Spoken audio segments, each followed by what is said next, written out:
This podcast mini-series is kindly sponsored by Ellucian.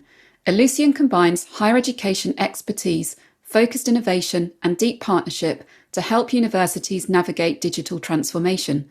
Serving more than 2,900 higher education institutions worldwide, Ellucian is your trusted partner for driving institution-wide success. Visit Ellucian.com to discover the complete integrated Ellucian software as a service platform and how it seamlessly connects people, processes, and applications across your institution.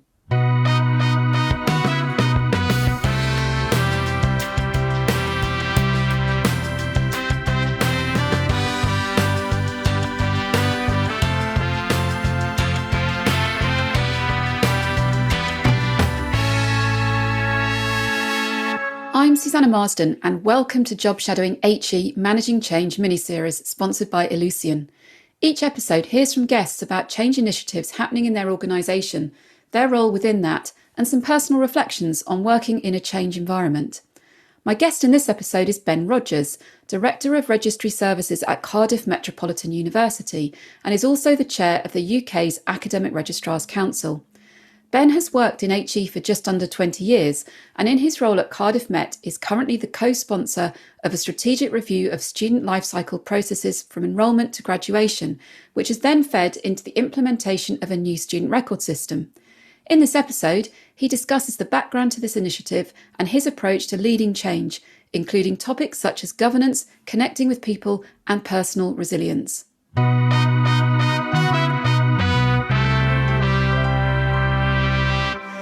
So Ben, welcome to the podcast and thanks for being my guest today to talk about leading and managing change. Let's start with some context. You're Director of Registry Services at Cardiff Metropolitan University, which is a role that's right at the heart of operations that support the student journey. Can you tell us a bit more about the university and also about your job? Thank you for the kind introductions. I've been at Cardiff Met now for about 10 years.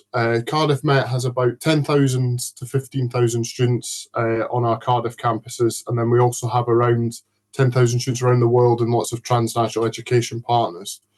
And yeah, I'm the Director of Registry Services, so yes, that looks after quite a lot of the processes when students are here. So I have everything from enrolling the students right the way through to graduating the students as well. And of course, I have the wonderful sort of statutory returns of data futures and things like that within my portfolio as well.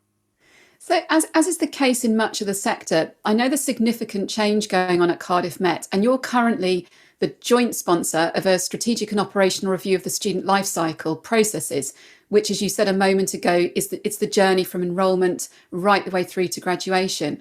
I'm interested to know, what's the motivation behind the project originally? What are its aims and how far through are you with implementation? So the project probably started around about 2018 when we realised that our current student record provider was coming to the end of its life. It was becoming clunky. We were having more workarounds in the actual processes itself than it had. And we also felt that our digital infrastructure wasn't quite where we wanted it to be. So we used this as an opportunity to sort of scope out in the marketplace to see what opportunities there were. And we were lucky we had a number of companies come forward and tender for the business, and we decided to appoint one of them. And with that process then allowed us the opportunity to sort of rescope what we're doing, have a look at some of our processes. As I'm a really strong believer that student record systems often get quite a hard time in universities because we often try and shoehorn our processes into a system rather than look at our processes and see how the system can support that. So we decided to take that approach, look at our processes from the beginning, and then see what the system would sit on top of that. I really do feel if it was the other way around, that the system just wouldn't work. Where we are with the process at the moment, COVID, like with everything in higher education, was a little bump in the road, and perhaps we're a little bit behind where we want to be. Just as literally we went out to tender, we all went into lockdown. So doing the tender virtually was certainly a challenge that I wasn't expecting when I agreed to sponsor the programme. So we're a little bit behind. We are planning to go live with admissions next month, and then hopefully curriculum in December, and then the full implementation for next June to start to run our first exam boards out of them probably in September. We'll probably do some mapping next June to see, just to make sure they align with our old system. So there's no little gremlins in there that's going to throw us any spanners in the works at the last minute.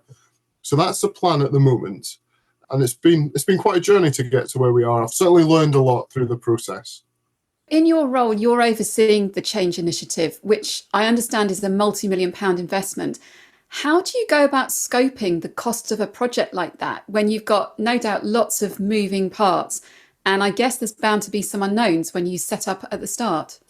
I think you're absolutely right. The unknowns have been the real challenge, and how we've done a bit of the budgeting has been a huge challenge as well, because it's really difficult striking that balance versus it's going to be a perfect journey through versus the bumps in the road we weren't expecting. On day one, I think we were quite keen that cost wasn't the driver behind the project as well from day one.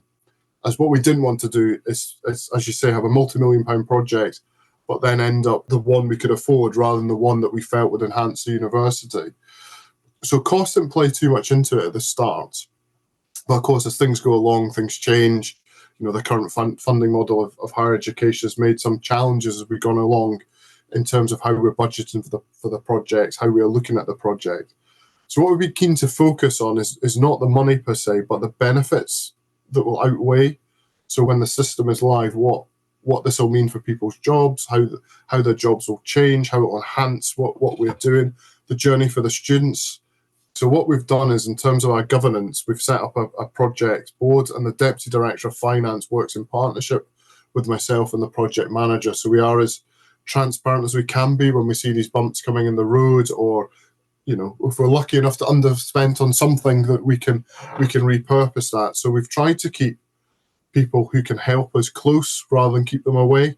I know sometimes in projects it's easy to avoid the difficult question, but we've decided to try and embrace the difficult question as early as we can and be as transparent as we can as we go through the process. You've got a key role as a co-sponsor of the project, but clearly it's not and it can't be a lone venture. I mean, you must have another co-sponsor, with the word co-sponsor there. You've also just mentioned the Director of Finance. What approach have you taken to project governance, and has that stayed static during the project, or has it needed to change at all as you've moved through? No, it's certainly not stayed static as we've moved through. It's amended a number of different times, a number of different iterations of what we've done. So the other co-sponsor of it is the Pro Vice Chancellor Student Engagement, who is my line manager. So she's the executive sponsor as well of the project, that gives it sort of oversight at university executive group level. We've had 2 or 3 versions of governance, and it's something that we've learned as we've gone along. We first started off with quite a large project board with every stakeholder on it, and that was really good to get the project up and running. And we were thinking, we need the director of the graduate school or the director of research on it, and they were fantastic at the start, but we realised quite early on there were almost too many cooks, and it became difficult to make the decisions and weed through what needed to be done. So we stripped it right down. It's now chaired by the Pro Vice Chancellor, which is a really strong statement from the university to show we are valuing this and we want this to work. And she's been absolutely fantastic in supporting the project and a really strong voice, which is lovely to have a sort of that level of support from the executive. And what we've done is we've got the board that signs off all the groups, and we've got another group that sits below it, which is called the operational group that I chair. And that's really the project manager, the director of IT, the deputy director of finance, and we have a project office. So the head of the project office sit on that. And that's where we start to weed through sort of the detail, the elements where things might be a bit tricky and how we work through that. And, lots of universities, and, we've all worked in a few where we know there's a little bit of politicalness. So you have to work out who that process is going to affect and then go and talk to them. I've been a really strong advocate of talking to people, of working with them and working alongside them, so they never felt that the change was inflicted on them. They felt that they were a partner on the journey of change, which has been a really important, again, for the project. So that's really where we've got to on that now. But honestly, we've changed it 5 or 6 times. We've rewritten different things as we go along. And I think that's probably a really important message for me, is you do learn as you go along. Don't be so ridges that you think this must be it, this has to be it, we have to keep going like this. If it's not working, it's not working. And one of the things that really didn't work, so I used to chair the project board, and the problem was when there was a clash or a disagreement or that affects me, I was negotiating with people at my own level in the university, and sometimes things got to a bit of a stalemate. So now the fact that an executive member is sitting on that, it takes away the stalemate a little bit, and we can just say that's what we're going to do. And that's been really powerful over the last 6 months that we've had that support. That's it, rather than then it come out the project board and it goes somewhere else and comes back for a decision. So it's, as we all know, you have to move relatively fast with student record system implementations, and that's just stopped a delay in the process as well. So it's been really, really powerful.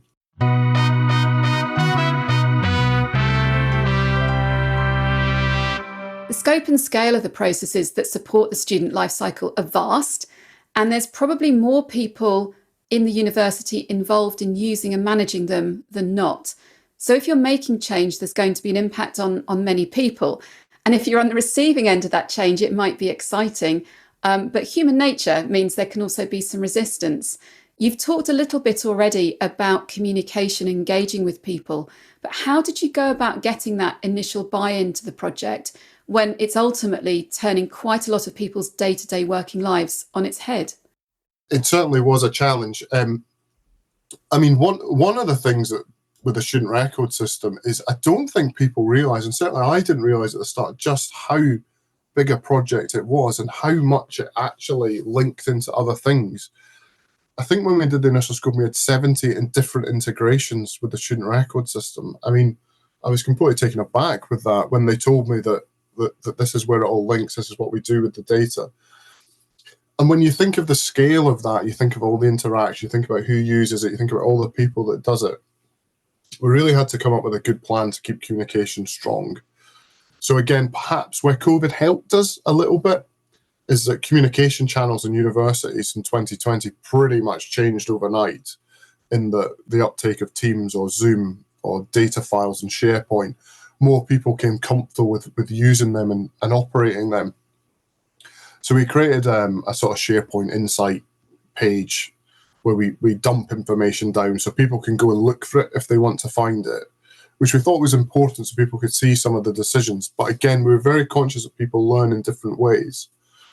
So we set up, we called them change makers. It wasn't the greatest name in the world, but it's all we could think of at the time, where we asked for each department and school to select people within their areas who would be willing to be a communication vehicle out to their departments. So I think we had about 30 change makers in the university who we used for communication channels, used to get on board, used to really sell the benefits of the new system.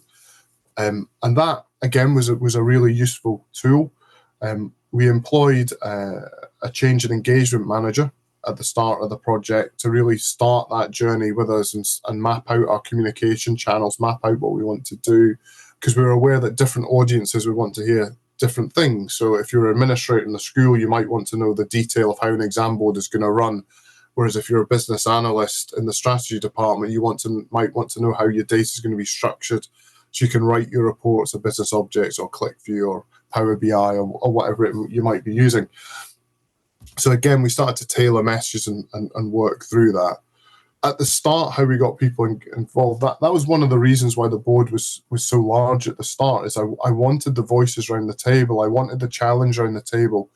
It's very easy in universities at times to pick the people who you think are going to say yes to you and who are going to say, yeah, Ben, that's a great idea. But I didn't want that at the start, in that I wanted people to challenge. I wanted people to come along on the journey with us.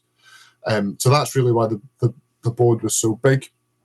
And so the way we've overcome that moving forward as people have come away from it is we've made sure that they are fully involved in their streams of work. So although we have the overall project, we have it broken down into various streams. So we make sure we have subject matter experts within that stream who can support the journey on that. It's been a bit of a learning curve again for Cardiff Met and for me about how you do that and how you communicate and how you keep people involved. Because quite early on, people were like, oh, I'm not really engaging with broadcast communication. So I didn't really like just being told what to do. So we held focus groups, we held workshops, we asked the student record system provider to come back in and, it's a terrible phrase this, but almost to show you what we've won, to remind people that this is what the system's going to look like at the end, because it's probably been 4 years, 5 years since they saw the roadshows of this is what it is. So again, to show people what they've won, what we've bought, what the system can do. And we've just tried to keep that utmost, keep the communication moving, keep the communication updated, and just try different channels for different people as well.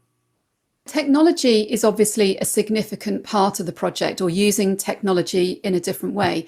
And one of the common responses in the sector to change projects like the one you're leading can be, it's another technology project, rather than it being about changing and streamlining underpinning processes.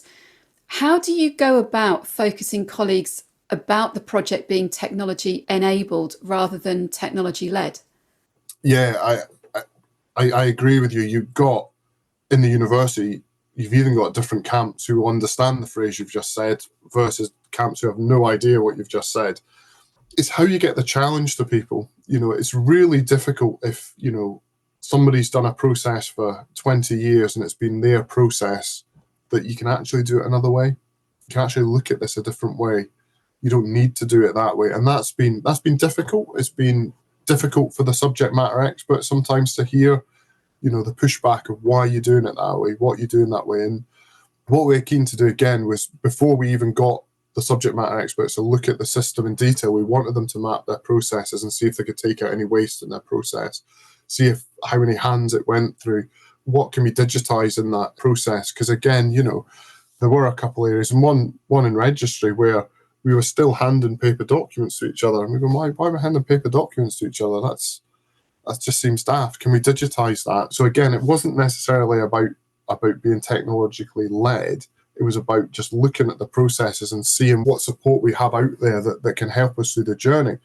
And again, any university that's going through this process, the huge challenge, and sometimes it's for the benefit, is the technology companies are developing so fast that since we bought the project, they've brought new things online and enhanced new things and made things even better from when we first saw it. So technology is moving so fast that, again, when you're doing these workshops with your teams, when we were doing them, we were almost adapting them as we're going through, because we realized, that's not what the system does anymore. It now does this.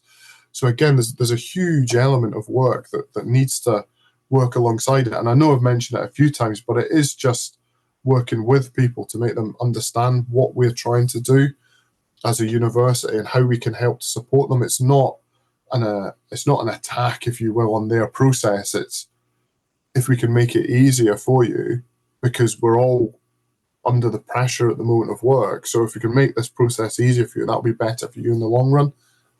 And you talked earlier about engaging people at the start of the project, and you've just talked then again about supporting people. I mean, communications and engagement form a really important part of keeping momentum going in a project and supporting people through the changes. What's your personal approach to communications and engagement with colleagues as a leader within the university? I probably shouldn't say this as a director of registry, but I hate writing things down. Anybody that knows me knows I never take a notebook or a pen into a meeting, because I sometimes look at it an hour later and say, I have no idea what I've just written there. I don't understand. So for me, personally, I'll go and try and speak to people, have a conversation with them, sit in their office. I usually try and go into their space to make them feel a bit more comfortable rather than asking to come to my office. But also the key thing for me in this is that I know my weakness is not the written word. It's not how I write things down. It's not the power of an email. So I make sure that I have people around me who can fill that void for me.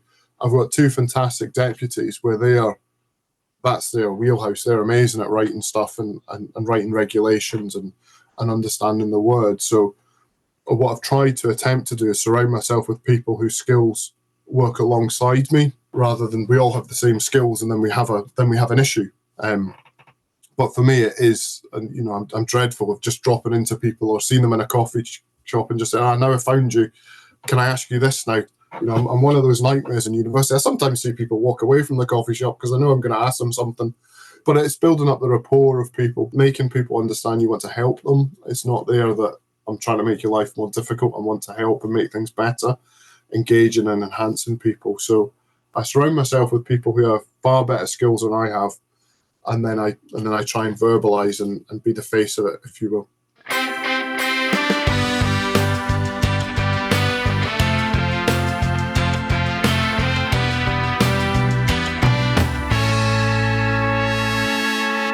So standing back a bit, you've worked in higher education for just under 20 years in a variety of roles and institutions. And prior to that, you were a Students' Union president. You're now in a senior leadership role, taking your institution through a major change initiative that you've been talking about. You've also got considerable sector presence as chair of the Academic Registrars Council, and you've been a member of several advisory groups for Universities UK. What's driven you across that period of time, and what keeps you motivated now in the somewhat challenging and changing times for the HE sector? Well, firstly, thank you for your kind comments and the question. I wasn't expecting a considerable sector presence as a question. To be honest, I absolutely love it. Higher education, I absolutely love it. It's one of those jobs in one of those sectors where you really feel like you're making a difference. Again, I probably should never admit these things, but I can't help myself at times. I was never really very smart at school, as people would call it. I didn't like school at all. I didn't like high school, and yeah, I took a while to come into higher education. So I went through college first. I went through further educations, and I loved university when I got there, and I loved the fact that students had such a strong voice. And so I was student president at Glasgow Caledonian University, and I felt that the students had such a strong voice that you could really make a bit of a difference in what we were trying to do. And I could see gaps, and I could see things that we could make a real difference. I was fortunate enough to create something. I need to come up with better acronyms. I came up with something called the Student Leadership Programme at Glasgow Caledonian University, and it's still running today, 20 years later. It's about valuing student volunteers and giving them sort of a stamp for what they do.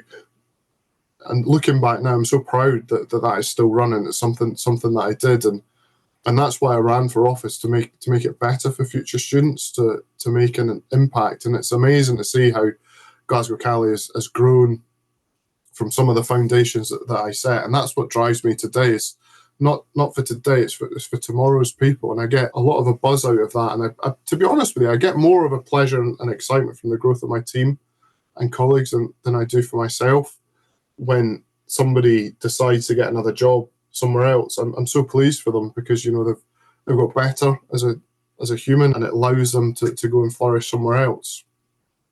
And one of the other things, it's a bit of a sad time for me, because I lost my dad at Christmas, and he was an academic at Dundee, and I'd love on a Sunday when he used to bring his PhD students over, when I used to chat to them about what they're doing. So higher education's sort of been in my blood since day one, since I was a wee boy, and PhD students coming over for Sunday lunch. But for me, I've always tried to take each opportunity and push myself to learn more, to grow more. And what drives me is enhancement, and the Art Network, again, is an amazing place. For those who have not been involved in it, if you can go to anything, it's amazing. We're all in competition with each other, but with such a wonderful support group. And again, that's just something else that helps drive me. You can find out what other people are doing, try and adapt it, try and bring it to your institution.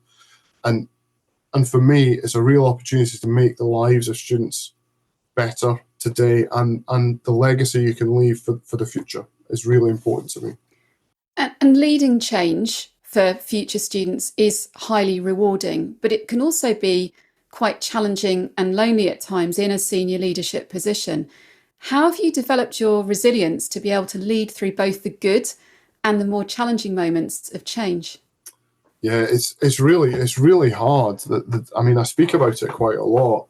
That the director of registry role, or academic registrar role, is a really lonely one. There is only one in a university, and nobody ever pats you on the back and says that's the most amazing crafted bit of regulation I've ever seen. It's usually something's gone wrong and you need to try and fix it, or something's else happened there. What do we do now? And it is hard. It is tough. So what I do try and do is try and remind myself on what's gone well. I've got a little list for the start of each academic year that I say, I want to achieve these things. If we manage to achieve these, it's been a good year.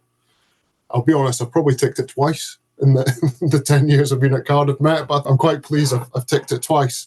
But I also try and surround myself with people that I trust as well, that you can speak to more openly than you can with others.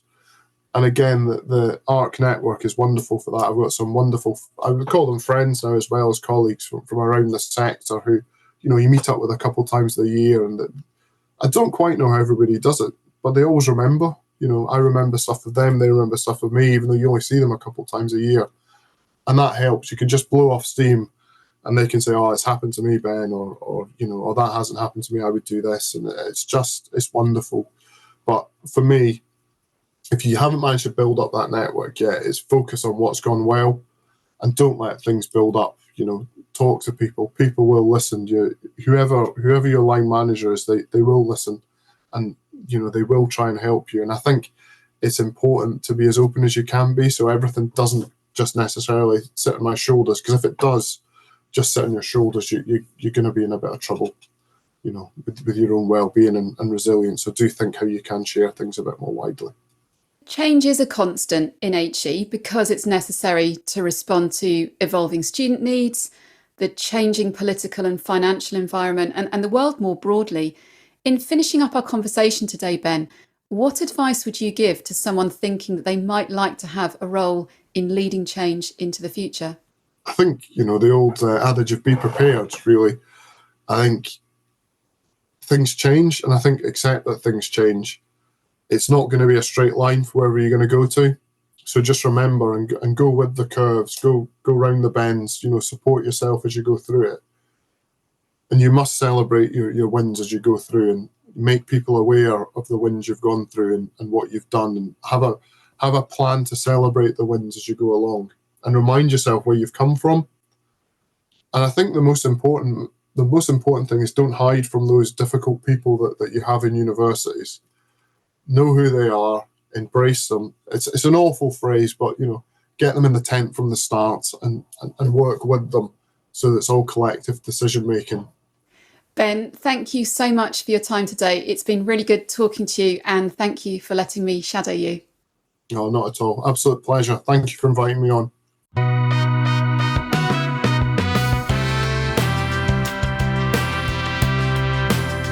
Thank you for listening to Job Shadowing HE. The podcast was written and presented by Susanna Marsden, audio production and music by me, Rodri Marsden.